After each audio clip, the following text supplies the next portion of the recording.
وحده لا شريك له وأشهد أن محمدا عبده ورسوله.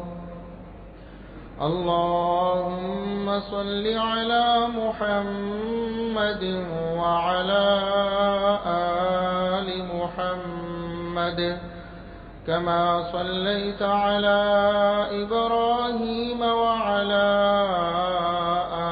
آل إبراهيم إنك حميد مجيد. اللهم بارك على محمد وعلى آل محمد كما باركت على إبراهيم وعلى آل إبراهيم إنك حميد مجيد. أما بعد فيا أيها الناس ألا إن خير الحديث كتاب الله وخير الهدي هدي محمد صلى الله عليه وسلم وشر الأمور محدثاتها وكل محدثة بدعة وكل بدعة ضلالة. أعوذ بالله السميع العليم من الشيطان الرجيم من همزه ونفخه ونفثه. بسم الله الرحمن الرحيم. ومن الناس من يعجبك قوله في الحياة الدنيا ويشهد الله على ما في قلبه وهو ألد الخصام وإذا تولى سعى في الأرض ليفسد فيها ويهلك الحرث والنسل والله لا يحب الفساد. انتہائی قابل احترام بزرگوں، عزیز نوجوان ساتھیوں، معززات و مکرمات اسلامی ماں اور بہنوں، ہر قسم کی حمد و ثنا، تعریف و تمجید، کبریائی، بڑائی، رفعت و عظمت اللہ رب العزت کے لیے جو پوری کائنات کا خالق و مالک ہے. بے شمار لا تعداد بے حد و حساب درود و سلام پیغمبر آخر الزماں، محسن انسانیت، محسن کائنات جناب محمد الرسول اللہ صلی اللہ علیہ وسلم کی ذات اقدس پر. خطبے میں میں نے جو آیات کریمہ آپ کے سامنے تلاوت کی ہیں سورہ بقرہ کی، میں پہلے ان کا آسان ترجمہ آپ کے سامنے پیش کرتا ہوں. وہ ترجمہ سننے کے بعد انشاءاللہ آپ کو پتہ چلے گا کہ قرآن کریم واقعی ہر دور کے لیے اور ہر طبقہ فکر کے لوگوں کے لیے، ہر علاقے کے لوگوں کے لیے رہنمائی اور ہدایت ہے. اور قرآن کریم نے قیامت تک ہونے والے معاملات کا نقشہ پہلے ہی کھینچا ہوا ہے. اور قرآن کریم کی آیات ہمارے ماحول معاشرے پر، ہمارے رویوں پر کس قدر صادق آتی ہیں. اللہ رب العزت نے فرمایا وَمِنَ النَّاسِ مَن يُعْجِبُكَ قَوْلُهُ فِي الْحَيَاةِ الدُّنْيَا. کچھ لوگ ایسے ہیں دنیاوی طور پر ان کی باتیں آپ کو بڑی اچھی لگیں گی. یہ اللہ رب العزت اپنے نبی کریم محمد الرسول اللہ صلی اللہ علیہ وسلم کو خطاب فرما رہا ہے کہ اے نبی، آپ کے ارد گرد کچھ لوگ ایسے ہیں کہ جب بات کرتے ہیں تو بڑے دانشور لگتے ہیں. آپ ان کی باتیں سن کر کہتے ہیں کہ بڑی اچھی بات کر رہا ہے. وَيُشْهِدُ اللَّهَ عَلَى مَا فِي قَلْبِهِ. اور وہ جب باتیں کر رہا ہوتا ہے تو وہ قسمیں اٹھا کر حلف دے کر آپ کو یقین دلاتا ہے کہ جو کچھ میرے اندر ہے وہی میرے باہر ہے، جو میرے دل میں ہے وہی زبان پر آ رہا ہے، وہ آپ کو اتنا یقین دلا دیتا ہے، آپ ماننے پر مجبور ہو جاتے ہیں کہ یار یہ بندہ، یہ کھرا بندہ لگتا ہے، اس کی باتوں سے ایسا محسوس ہوتا ہے۔ اور یہ عام انسان کی بات نہیں، پوری کائنات کے سب سے جینیس فرد محمد الرسول اللہ صلی اللہ علیہ وسلم، سب سے سمجھدار، سب سے زیادہ نفسیات کو جاننے والے، سب سے بڑھ کر انسانی رویوں کو سمجھنے والے نبی کریم صلی اللہ علیہ وسلم کو اللہ فرماتا ہے کہ کچھ لوگ ایسے ہیں کہ آپ کو بھی ان کی باتیں سن کر بس اوقات یہ لگے گا کہ یہ بالکل ٹھیک کہہ رہا ہے اور بڑی بھری باتیں کر رہا ہے، اور یہ کیسے اندر اور باہر سے الگ ہو سکتا ہے، یہ تو ہمیں یقین دلا رہا ہے، قسمیں اٹھا رہا ہے کہ یہ بالکل اپنے دل کی باتیں زبان پہ لا رہا ہے۔ وَهُوَ أَلَدُّ الْخِصَامِ، حالانکہ اے نبی حقیقت بالکل برعکس ہوتی ہے۔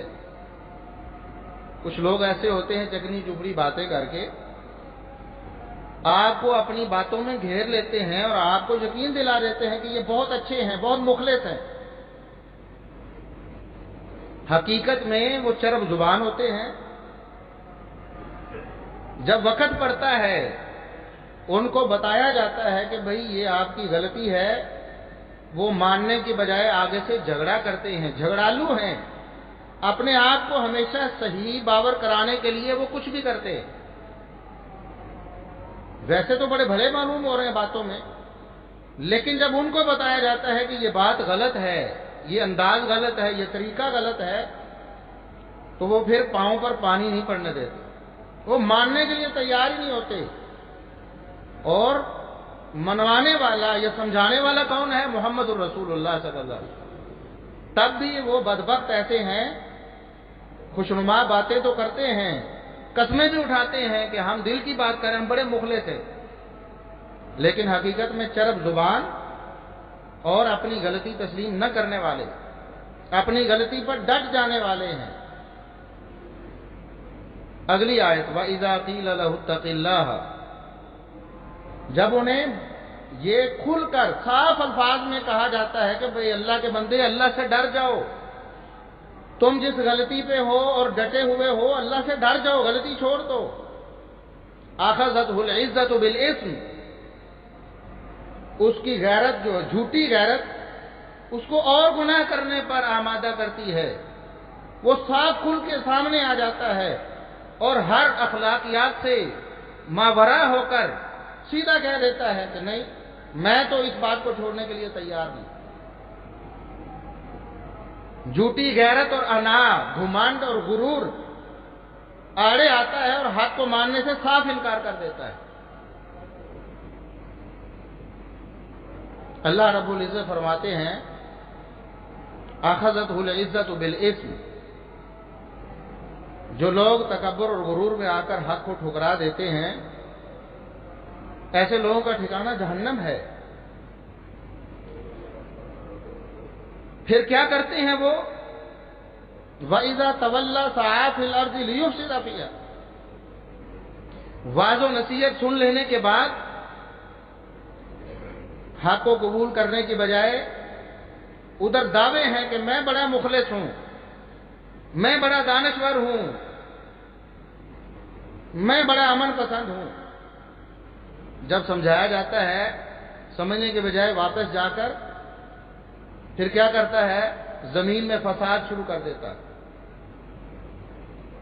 قرآن کریم کے الفاظ ہیں، کیا کرنا شروع کر دیتا ہے؟ یہلک الحرث والنسل، کھیتیوں کو اجاڑنے لگتے ہیں، درختوں کو اکھاڑنے لگتے ہیں، نباتات کو، اللہ کی بنائی ہوئی نعمتوں کو برباد کرنے لگتے ہیں اور نسلوں کو ختم کرنے لگتے ہیں، یعنی حیوانوں کو، ذی روح چیزوں کو اور انسانوں کو تہہ تیز کرنے لگتے ہیں، جہاں ان کا بس چلتا ہے کاٹتے چلے جاتے ہیں۔ واللہ لا یحب الفساد، اللہ رب العزت فرماتا ہے کہ مجھے فساد بالکل پسند نہیں ہے. ایسے لوگوں کا ٹھکانہ جہنم ہے، برباد ہو جائیں گے، ان کی دنیا آخرت تباہ ہو جائے گی. یہ صرف منہ کے میٹھے ہیں، بعض باتیں ایسی کرتے ہیں، دانشور ہیں، لیکن حقیقت میں اتنے بدبخت ہیں، ان کے دل میں اصل میں ایمان نہیں ہے، ان کے دل میں حق کو قبول کرنے کی جستجو نہیں ہے. یہ فسادی لوگ ہیں، انہیں سمجھایا جاتا ہے فساد سے باز آ جاؤ، یہ الٹا اور فساد کرتے. اب یہ آیات آپ نے سن لی ہیں قرآن کریم کی سورہ بقرہ کی 3 آیات. اپنے ماحول معاشرے پہ، آج کل کے رویوں پہ، آج کل کی سیاست پہ اس کو فٹ کر کے دیکھ لیں. اور یہ ہمارا عمومی رویہ بن چکا ہے، اور آہستہ آہستہ بات جو ہے نا وہ آخری حدوں کو چھو رہی ہے. بالکل جسے کہتے ہیں نا کہ ایک وہ ریڈ لائن، ایک تو ہماری بنائی ہوئی ریڈ لائن ہے، فلاں میری ریڈ لائن ہے، فلاں علاقہ ہماری ریڈ لائن ہے. ایک اللہ کی حدود ہے جو اصل میں ریڈ لائن ہے ہمارے لیے. قرآن کریم کے احکام ہیں، محمد الرسول اللہ صلی اللہ علیہ وسلم کے فرامین ہیں جو اصل میں ہمارے لیے ریڈ لائنز ہیں. ہم من حیث المجبو ان ریڈ لائنز کو کراس کر چکے ہیں. پھر بھی ان منافقوں کی طرح دعویٰ یہی ہے کہ ہم تو بڑے محب وطن ہیں اور ہمارا جو مخالف ہے وہ غدار ہے. اور ہمیشہ سے یہ ہوتا آیا ہے. قرآن کریم نے سورہ بقرہ کے آغاز میں بھی منافقوں کی نشانیاں بتائی ہیں. وَإِذَا قِيلَ لَهُمْ لَا تُفْسِدُوا فِي الْأَرْضِ، فسادیوں سے جب کہا جاتا ہے کہ زمین میں فساد سے باز آ جاؤ، قالوا انما نحن مصلحون، ہمارے جیسا تو صلح پسند امن پسند ہے ہی کوئی نہیں. کر فساد رہے ہیں لیکن اپنے آپ کو مصلح باور کرواتے ہیں، اور محمد الرسول اللہ صلی اللہ علیہ وسلم انہیں کہتے ہیں کہ اپنے فساد سے باز آ جاؤ. وہ آپ صلی اللہ علیہ وسلم کو بھی آگے سے کہتے ہیں کہ اصل تو اصلاح پسند تو ہم تو مصلح ہیں، ہمیں آپ ناجائز، نعوذ باللہ ناجائز، ہمیں آپ فسادی کہہ رہے ہیں. الا انہم هم المفسدون، اللہ فرماتا ہے خبردار، یاد رکھو یہی لوگ اصل میں فسادی ہیں جو کتاب و سنت کے احکامات سن کر، پڑھ کر، سمجھ کر بھی اپنی اپنی انا میں، اپنے تعصب میں، اپنی حزبیت میں کتاب و سنت کے احکامات کو پس پش ڈال دیتے ہیں. اور ہماری جو ملکی سیاست ہے آج کس حد تک آگے چلی گئی ہے.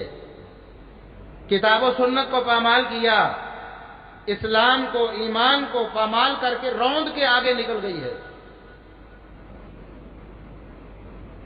کچھ عرصہ پہلے بھی میں نے اس پر کئی ایک خطبات جمعۃ المبارک میں نے گزارشیں کی تھی.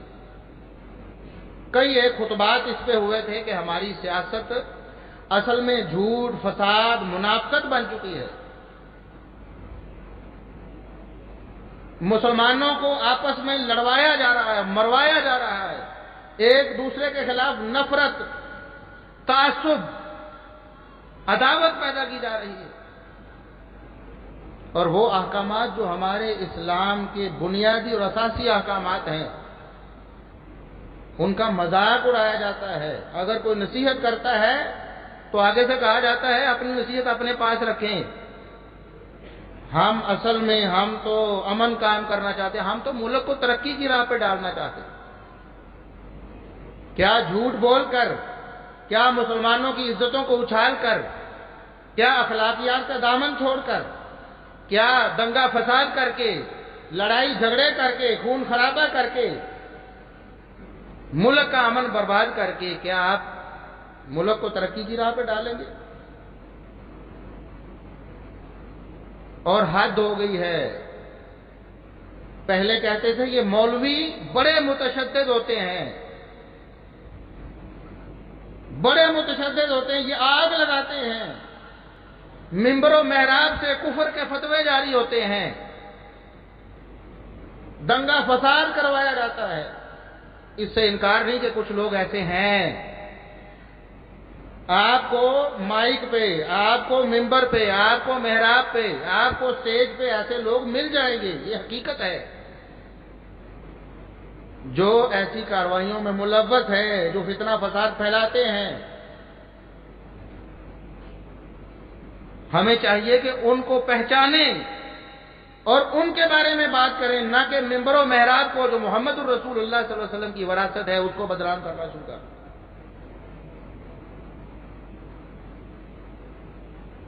آپ نے کبھی اس ممبر و محراب سے بھی کبھی تشدد کی، کبھی تعصب کی، کبھی فتنہ گری کی، کبھی قانون کو ہاتھ لینے کی بات سنی ہے؟ آپ برملا اظہار کر سکتے ہیں کہ بالکل ہم نے سنی ہے، آپ غلط کہہ رہے ہیں، اس ممبر و محراب سے بھی ہمیں تشدد پہ ابھارا گیا ہے۔ کوئی ایک مثال لے کے آئیں، کبھی نہیں ملے گی۔ جہاں سے ایسی آوازیں بلند ہوتی ہیں، جو لوگ امن کو برباد کرنا چاہتے ہیں مذہبی لبادے میں، آپ ان کو پہچانیں اور انہیں قانون کے کٹہرے میں کھڑا کریں، ان کے خلاف تنقید کریں، ہم آپ کی حوصلہ افزائی کریں گے، کیونکہ یہ ممبر و محراب خود اس کے برخلاف ہے۔ لیکن بدنام تو مولویوں کو کیا گیا نا، حالانکہ کوئی مولوی غلط کرتا ہے، جو بھی کرتا ہے، کفر کے فتوے بانٹتا ہے یا کہتا ہے کہ جاؤ ہتھیار اٹھاؤ اور فلاں کو قتل کر دو، بالکل غلط ہے، ہم اس کی حمایت نہیں کرتے۔ لیکن ہماری سیاست نے کیا دیا ہمیں؟ ممبر و محراب سے وابستہ لوگ ہی کتنے ہیں آج؟ ہماری اکثریت دین بیزار ہو چکی ہے۔ ہمارے ملک کا اکثریتی طبقہ 80% سے زائد لوگ ایسے آپ کو ملیں گے جن کا ممبر و محراب سے تعلق سال بعد ہی ہوتا ہے، یا کبھی جمعے میں آیا تو آنڈ میں جا کے نماز پڑھ لی، وہ تو دین سے منسلک ہی نہیں ہے۔ ہاں، سیاست سے ہمارے 95% لوگ منسلک ہیں۔ 95% سے زیادہ لوگ آپ کو ایسے ملیں گے جو کسی نہ کسی سطح پہ سیاست کے ساتھ منسلک ہیں، جو اپنی اپنی پارٹی اور اپنا اپنا دھڑا لے کے بیٹھے ہیں اور اس بنیاد پر اسلام کی حدوں کو پامال کر دیں۔ آپ کو جمہوریت نے یہ حق دیا ہے کہ آپ تنقید کر سکتے ہیں، اپنا مدعا بیان کر سکتے ہیں، اپنے بنیادی حقوق کا مطالبہ کر سکتے ہیں۔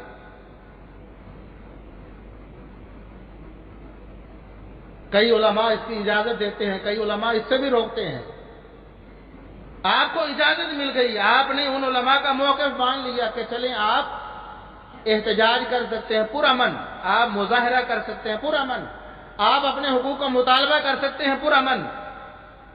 کبھی آپ کو علماء نے کہا کہ آپ ہتھیار لے کر مظاہرہ کریں، جا کے آپ لوگوں کے راستے بند کر کے ایمبولینسوں کو روک کر مریضوں کو مرنے دیں، سسکنے دیں، تڑپنے دیں، آپ وہاں جا کر ملک کی املاک کا نقصان کریں، آپ آگ لگائیں، لوگوں کی گاڑیوں کو جلائیں، سرکاری املاک کو برباد کریں؟ کیا کبھی آپ کو کسی عالم نے یہ فتویٰ دیا ہے؟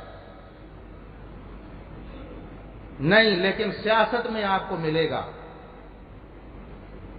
لیکن افسوس کی بات ہے کہ ہمارے مقتدر ادارے بھی، ہمارے قانون نافذ کرنے والے ادارے بھی دوہری پالیسی اختیار کرتے ہیں۔ اگر کوئی داڑھی والا، کوئی پگڑی والا، کوئی ٹوپی والا ایسے کام کے 100ویں حصے کو بھی پہنچے، اگر ایسا کام اس سے سرزد ہو جائے 100 گنا کم بھی، اس کو دہشت گرد بھی کہیں گے، اس کو پابند سلاسل بھی کریں گے، اس کو انکاؤنٹر کر کے مار بھی دیں گے، ان کو دہشت گرد ڈکلیئر کر کے ان کی جماعت پر پابندی بھی لگائیں گے، ان کو کالعدم بھی قرار دیں گے۔ لیکن سیاست میں اس سے 1000 گنا زیادہ بھی ہو جائے، ان کے لیے سافٹ کارنر ہے، پابندی نہیں لگائی جائے گی، یہ سیاسی جماعت ہے۔ آپ اندازہ کریں کہ بات کہاں تک چلی گئی ہے۔ ابھی آپ نے دیکھا یہ 2-3 دن کے حالات، ہم نے کبھی آپ کو مجبور نہیں کیا کہ آپ فلاں پارٹی میں شامل ہو جائیں، فلاں پارٹی کے خلاف ہو جائیں۔ ہم نے تو پہلے بھی یہ کہا کہ آپ سچے اور پکے مسلمان بن جائیں، کتاب و سنت کی حدود کو اپنا لیں اور اس پر عمل کرنا شروع کر دیں. آپ جس بھی پارٹی میں ہوں گے آپ ملک کے لیے مفید ہوں. آپ کو پتا ہے کہ ہمارے لیڈر نے یہ بات اسلامی قوانین کے خلاف کہی ہے، یہ کتاب و سنت کی مخالفت ہے، یا ہمارے لیڈر اس کا یہ رویہ یا طریقہ یا اس کا یہ رہن سہن کتاب و سنت کے خلاف ہے، اور آپ کہیں کہ غلط ہے، تو بہت اچھی بات نہیں ہے. اس کا اثر ہوگا افراد کی جو رائے ہے آگے آپ کے نمائندوں کو، اور نمائندوں کی رائے آگے حکمرانوں کو یا پارٹی لیڈرز کو پہنچے گی. اس کا فائدہ ہوگا کہ آپ کے ووٹرز اور سپورٹرز ان چیزوں کو پسند نہیں کرتے. اور پھر اگر آپ سچے مسلمان ہیں، کتاب و سنت کے احکامات پر عمل پیرا ہیں، تو اپنے مخالف لیڈر کی خوبی کا اعتراف بھی کریں. کبھی ہمیں اس سے فلاں سیاسی مسئلے پہ اختلاف ہے، لیکن اس کی یہ رائے یا اس کا یہ فعل بہت اچھا ہے، ہم اس کی تائید اور حمایت کرتے ہیں. ہم تو یہ کہتے ہیں آپ ایسے بن جائیں، کسی پارٹی میں ہوں، کسی کو لیڈر مانیں، لیکن حق کو حق، سچ کو سچ، باطل کو باطل کہیں. اور یہ ہمت اور یہ جرأت آپ کے اندر ہے تو آپ ملک کے لیے مفید ہیں، آپ دین کے لیے مفید ہیں، آپ معاشرے کے لیے مفید ہیں. لیکن اگر آپ کے پاس یہ ہمت نہیں، بلکہ الٹا ہے کام، اپنے لیڈر کے گوبر کو بھی حلوہ ثابت کرنا ہے آپ نے، اور اپنے مخالف کے اچھے سے اچھے کام کو بھی برا بنا کر آپ نے پیش کرنا ہے، اس کی مخالفت کرنی ہے، تو ہم کہتے ہیں لعنت ہے ایسی سیاست پہ، چاہے کسی پارٹی کی حمایت میں ہو. سیکولر کیا، وہ مذہبی پارٹی کا رکن بھی اگر ایسا کرتا ہے تو اس سیاست پہ لعنت ہے. آج ہم نے کیا کیا اور ہم کھڑے ہو گئے. بھی ہمیشہ سے ہوتا آیا ہے، جس بھی حکمران کو، جس بھی لیڈر کو کسی ادارے کی طرف سے ریلیف ملتا ہے تو اس کو سر پہ اٹھاتا ہے. آپ دیکھتے نہیں، بڑی بڑی عمروں والے بزرگ بیٹھے ہیں جنہوں نے پاکستان کی تاریخ کا اکثر حصہ اس کا مشاہدہ کیا ہوا ہے. ہمیں تو ابھی تھوڑا عرصہ ہوا نا شعور کی دنیا میں آئے اور دیکھا حالات کیا ہیں. ہمیں پتا، ہم نے بدلتے دیکھا ہے زمین آسمان، کتنا فرق. جن کو چور اور ڈاکو کہا جاتا ہے ان کو ساتھ میں لایا جاتا ہے، ان کو مرکزی عہدے دیے جاتے ہیں. جن کو اپنا دشمن اور ملک دشمن کہا جاتا ہے ان کو سینے سے لڑایا جاتا ہے. یہ ہماری سیاست میں یہ روزمرہ کا معاملہ ہے. ایک چور لٹیرا ہے، پارٹی چھوڑ کر میری پارٹی میں آیا ہے، وہ پاک پوتر ہو جاتا ہے. یہ تو ہم نے روزمرہ کی زندگی میں دیکھا ہوا ہے. ایسا ہوتا ہے کہ نہیں؟ کسی بھی پارٹی سے آپ تعلق رکھتے ہیں، ایمان سے بتائیں یہ ہوتا ہے کہ نہیں؟ اس کا مطلب کیا ہوا کہ ہم نے دین، ایمان، ہم نے اسلام کی بجائے، ہم نے اخلاقیات کی بجائے، ہم نے صرف اپنی پارٹی اور اپنے دھڑے کو سپورٹ کیا ہے. اسے کہتے ہیں تعصب، جو زہر قاتل ہے ہمارے دین اسلام، ہمارے ایمان کے لیے اور ہمارے ملک کے لیے. ہر پارٹی میں ایسے لوگ آپ کو ملیں گے، اور اکثریت ایسے لوگوں کی افسوس کے ساتھ ہمیشہ ہوتا آیا ہے. جو برسر اقتدار ہے آج اور جس ادارے کی تکریم کی بات کرتے ہیں، بتائیں چند سال پہلے اسی ادارے کی بے توقیری نہیں کرتے تھے؟ نام نہیں لیتا، لیکن آپ کو پتا ہے، ادراک ہے ان باتوں کا. اور آج جو ایک ادارے کے خلاف ہیں، چند سال پہلے اس ادارے کو ابو نہیں کہتے تھے. ہم مسلمان ہیں، ہم محمد الرسول اللہ صلی اللہ علیہ وسلم کا کلمہ پڑھنے والے، ہم اس کے رسالت کا دعویٰ کرنے والے، کہ ہمارا یہ ایمان ہے کہ ہماری پارٹی اور ہمارا لیڈر ہی ہمارے ایمان اور ہمارے کفر کا فیصلہ کرے. وہ ہمیں کفر میں لے جائے اور ہمیں جانا منظور ہے. مخالف ایمان کی طرف بھی بلائے تو ہمیں جانا منظور نہیں، کیونکہ وہ تو مخالف پارٹی ہے. اور میں بتا رہا ہوں، عرض کر رہا ہوں کہ حد کو چھو لیا ہم نے، آخری حدوں سے آگے نکل گئے. مولوی اگر کہے تو اس پر سزائیں ہیں. آج آپ یہاں روڈ کے اوپر ختم نبوت کانفرنس کر کے قادیانیوں کے خلاف اعلانیہ طور پر کفر کا فتویٰ دیں، آپ پر پابندی لگے، آپ کو روکا جائے گا، ٹوکا جائے گا. آپ کو پابند سلاسل کیا جائے گا، حالانکہ یہ حقیقت ہے، اجماع امت کا، پاکستان کا آئین بھی ہے۔ لیکن دوسری طرف کیا ہوا؟ ابھی دیکھیں کور کمانڈر لاہور کے گھر پہ حملہ ہوا، دیکھا آپ سب نے، سوشل میڈیا پہ دیکھا آپ نے، وہاں آگ لگائی گئی، وہاں سے چیزیں اٹھائی گئی اور کہا گیا یہ مال غنیمت ہے۔ اس سے بڑی تکفیر کیا ہو سکتی ہے؟ اور بھائی کسی کا مال اٹھا کر، مخالف کا، دشمن کا اٹھا کر اس کو مال غنیمت کہنا، اس کا مطلب ہے کہ آپ اس کو کافر کہہ رہے ہیں اور اپنے آپ کو مسلمان کہہ رہے ہیں۔ اور بھی مال غنیمت تو کافروں کا ہوتا ہے نا۔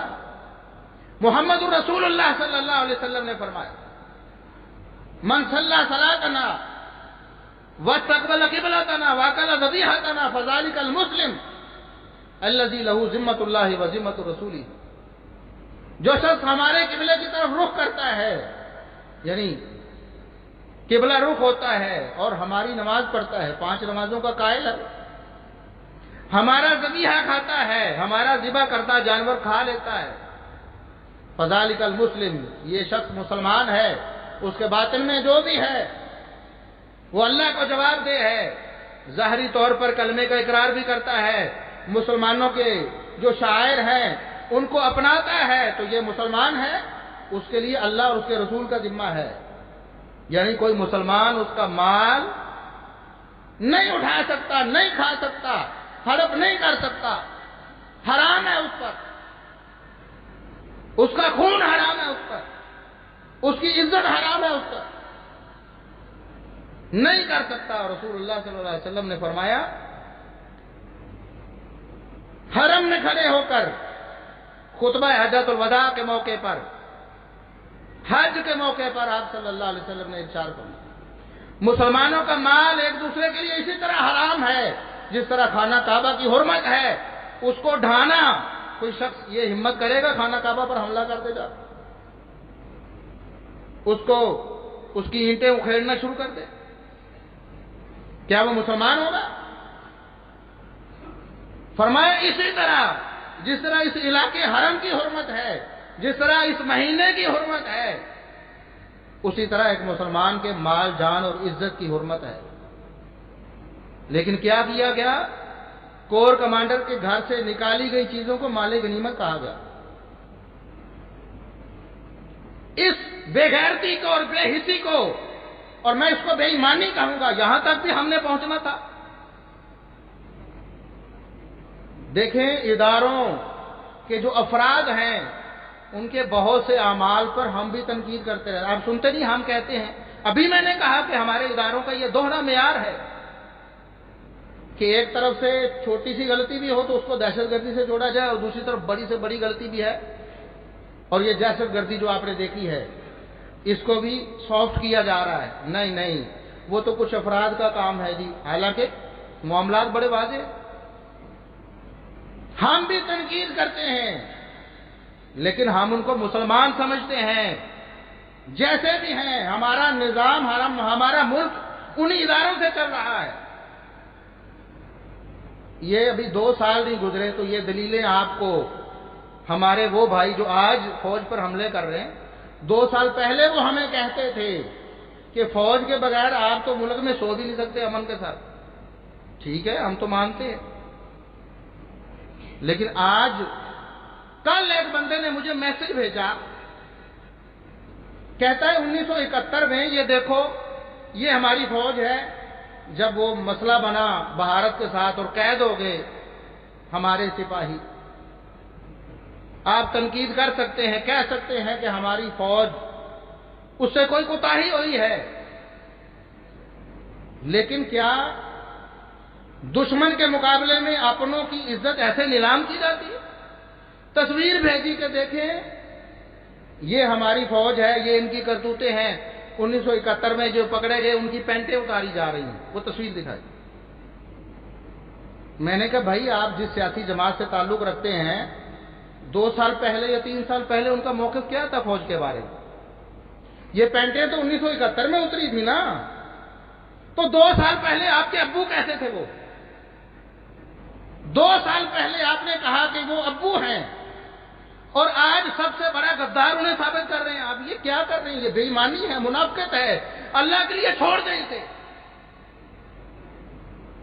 ملکی اداروں پر تنقید نہیں، اداروں میں بعض افراد پر تنقید ہم بھی کرتے ہیں، آپ کا حق ہے، رائٹ ہے.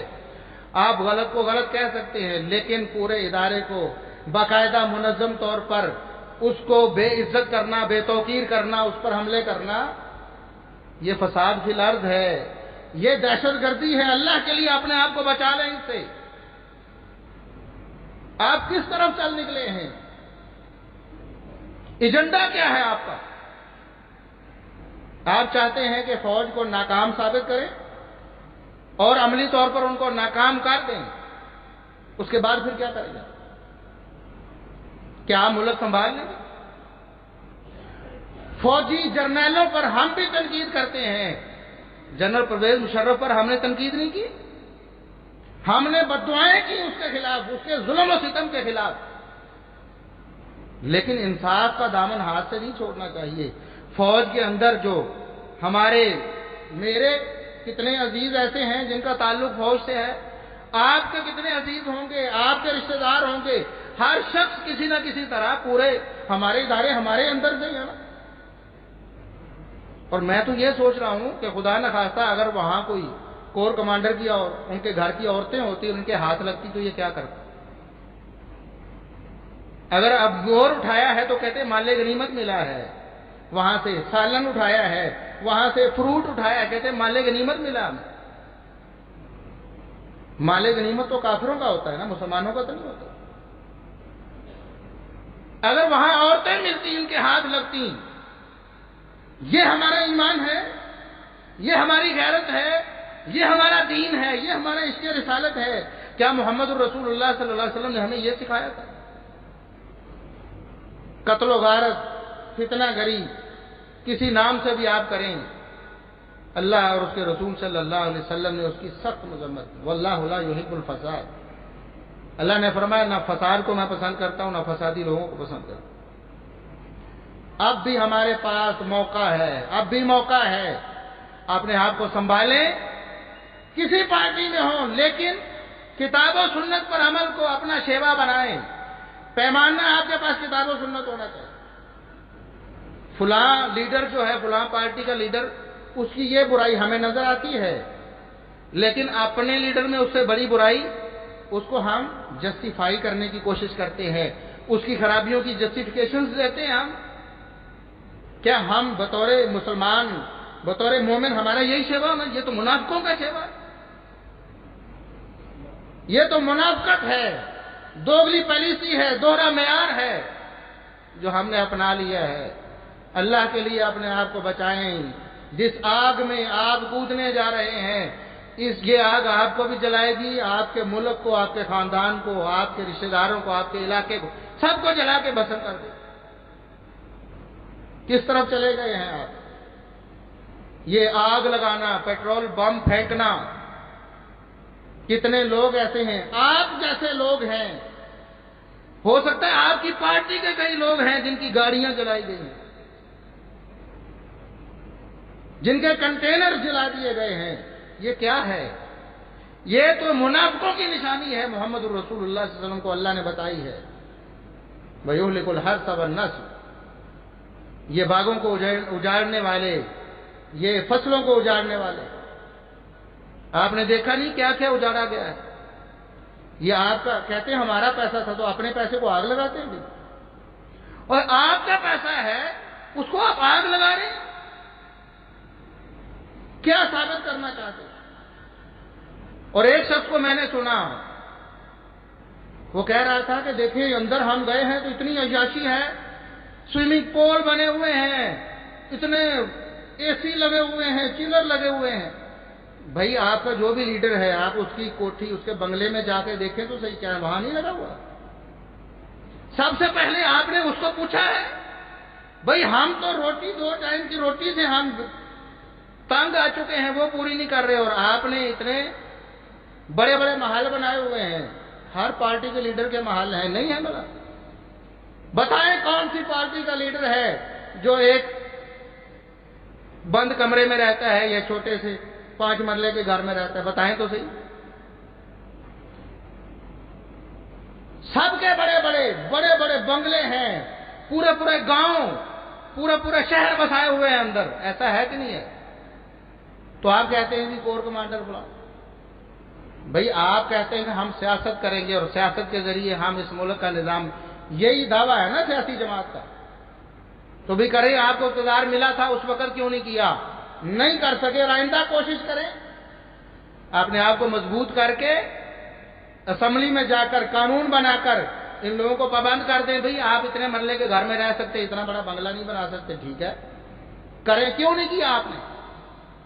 جب آپ کی حکومت تھی اس وقت بھی تو کور کمانڈر کا یہی گھر تھا نا، یا تو اس نے گھر چینج کر لیا، آپ کی حکومت میں 5 مرلے کے گھر میں رہتا تھا، اور دوسری حکومت آئی تو اس نے اتنا بڑا شہر گھیر لیا ہے، اور آپ نے کہا کہ یہ تو بڑی زیادتی ہے۔ یہ منافقت ہے میرے بھائیوں، منافقت ہے۔ چاہے کسی پارٹی میں رہیں آپ پر کوئی پابندی نہیں ہے اور آپ کو کوئی زبردستی نہیں نکال، لیکن اللہ کے لیے اگر آپ مومن ہیں، آپ محبت رسول کے دعوے دار ہیں، تو آپ کو اپنے ضمیر میں جھانکنا پڑے گا۔ ہر غلط بات جو اپنے لیڈر کی ہے اس کو کنڈیم کرنا پڑے گا، ہر صحیح بات جو آپ کے مخالف کی ہے اس کی تائید اور تحسین